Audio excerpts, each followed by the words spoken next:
Good morning everyone. আজি মই এটা আনবক্সিং ভিডিও লৈ আহিছো।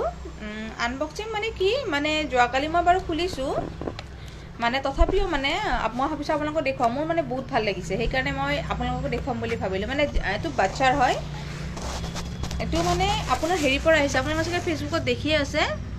আপোনালোকে অকমান উল্টা কৰি চাই ল'ব পাৰে। ৰ'বক মই দেখাই আছো। দেখা নাযায় দেখোন। এইটো ৰায়ন বজাৰৰ পৰা আহিছে দেই।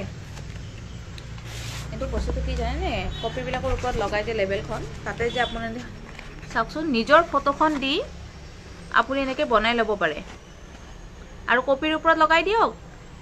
তাইৰ ফটোখন চায়ে গম পোৱা যাব এইখন তাইৰ কপি বুলি। মানে মোৰ ভাল লাগিছে, বহুতেই ভাল লাগিছে। মোৰ 36খন আহিছে আৰু মানে কোনোবা বাচ্চাৰ কাৰণে যদি আপোনালোকে অৰ্ডাৰ দিব বিচাৰে তেতিয়া দিব পাৰে, কিন্তু বস্তুটো মানে বেয়া নহয়, ভালে। মোৰ মানে ছোৱালীয়েও বহুত ভাল পাইছে আৰু